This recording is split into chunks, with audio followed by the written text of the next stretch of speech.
হৃদি কমলাসনে ভজ তাঁর চরণ। দেখো শান্ত মনে প্রেম নয়নে অপরূপ প্রিয় দর্শন। শ্রী শ্রী রামকৃষ্ণ কথামৃত পাঠ করছি।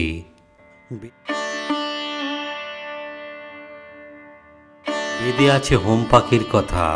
খুব উঁচু আকাশে সেই পাখি থাকে। সেই আকাশেতেই ডিম পাড়ে। ডিম পারলে ডিমটা পড়তে থাকে, কিন্তু এত উঁচু যে অনেক দিন থেকে ডিমটা পড়তে থাকে। ডিম পড়তে পড়তে ফুটে যায়, তখন ছানাটা পড়তে থাকে। পড়তে পড়তে তার চোখ ফোটে ও ডানা বেরোয়। চোখ ফুটলেই দেখতে পায় যে সে পড়ে যাচ্ছে, মাটিতে লাগলে একেবারে চুরমার হয়ে যাবে। তখন সে পাখি মার দিকে একেবারে চোঁচা দৌড় দেয়, যা আর উঁচুতে উঠে যায়। নরেন্দ্র উঠিয়া গেলেন। সবার মধ্যে কেদার, প্রাণকৃষ্ণ মাস্টার ইত্যাদি অনেকে আছেন।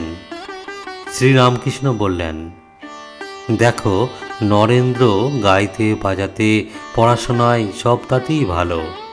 সেদিন কেদারের সঙ্গে তর্ক করছিল।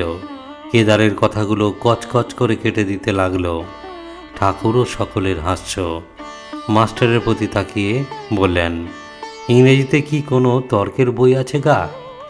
মাস্টার বললেন, আজ্ঞে হ্যাঁ, ইংরেজিতে ন্যায়শাস্ত্র, লজিক আছে। শ্রীরামকৃষ্ণ বললেন, আচ্ছা, কী রকম একটু বলো দেখি। মাস্টার এইবার মুশকিলে বললেন, এরকম আছে সাধারণ সিদ্ধান্ত থেকে বিশেষ সিদ্ধান্তে পৌঁছানো। যেমন সব মানুষ মরে যাবে, পণ্ডিতেরা মানুষ, অতএব পণ্ডিতেরা মারা যাবে।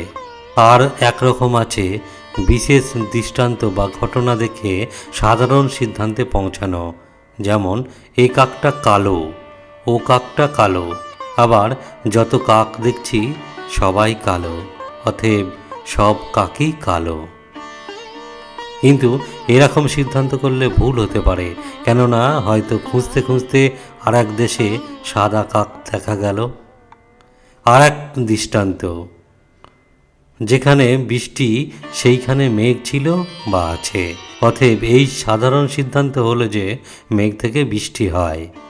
আরও এক দৃষ্টান্ত, এ মানুষটির 32 দাঁত আছে, ও মানুষটির 32 দাঁত, আর যে কোনো মানুষ দেখছি তারই 32 দাঁত, অতএব সব মানুষেরই 32 দাঁত আছে।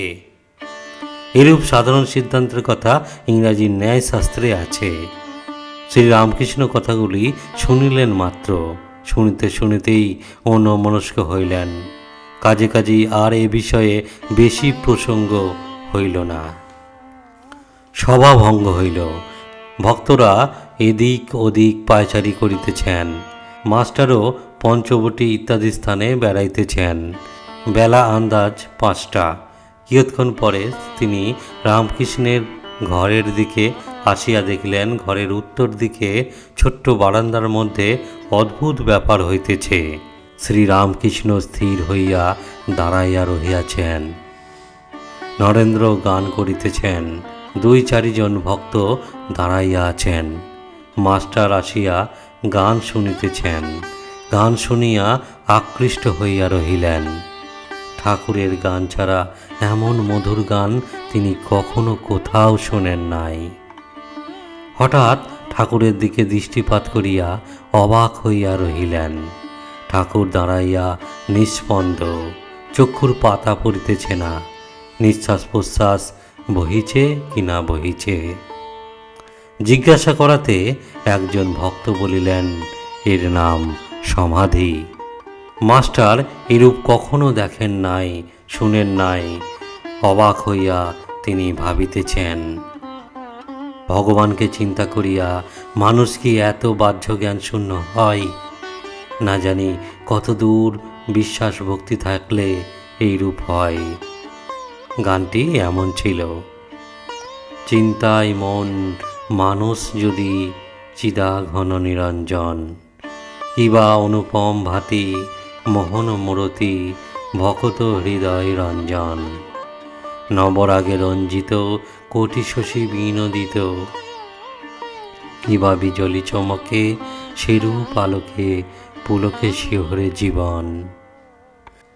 গানের এই চরণটি গাইবার সময় ঠাকুর রামকৃষ্ণ শিহরিতে লাগিলেন, দেহ রোমাঞ্চিত, চক্ষু হইতে আনন্দ অশ্রু বিগলিত হইতেছে। মাঝে মাঝে যেন কি দেখিয়া হাসিতেছেন, না জানি কোটি শশী বিনিন্দিত কি অনুপম রূপ দর্শন করিতেছেন। এরই নাম কি ভগবানের চিন্ময় রূপ দর্শন? কত সাধন করিলে, কত তপস্যার ফলে, কতখানি ভক্তি বিশ্বাসের বলে এরূপ ঈশ্বর দর্শন হয়। আবার গান চলিতেছে, হৃদি কমলাসনে ভজ তাঁর চরণ, হৃদি কমলাসনে ভজ তাঁর চরণ। দেখো শান্ত মনে প্রেম নয়নে অপরূপ প্রিয় দর্শন। আবার সেই ভুবন মোহন হাস্য, শরীর সেই রূপ নিঃস্পন্দ, স্থিমিত লোচন, কিন্তু কি যেন অপরূপ রূপ দর্শন করিতেছেন।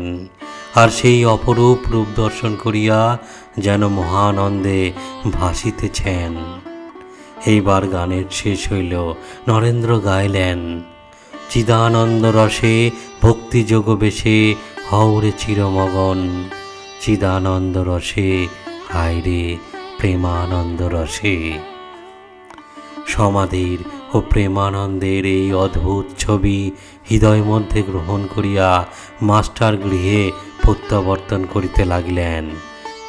মাঝে মাঝে হৃদয় মধ্যে সেই হৃদয়োন্মত্তকারী মধুর সঙ্গীতের ফুট উঠিতে লাগিল, প্রেমানন্দ রসে হওরে চিরমগন, হরি প্রেমে মত্ত হয়ে। প্রেমানন্দ রসে হওরে চিরমগন, হরি প্রেমে মত্ত হয়ে। শ্রীম অর্থাৎ শ্রী মহেন্দ্রনাথ গুপ্ত, যিনি শ্রী শ্রী রামকৃষ্ণ কথামৃতকার, তিনি রামকৃষ্ণকে কাছ থেকে যেভাবে দেখেছেন, যে উপলব্ধি করেছেন, তাই তিনি এই শ্রী শ্রী রামকৃষ্ণ কথামৃত গ্রন্থে লিপিবদ্ধ করেছেন।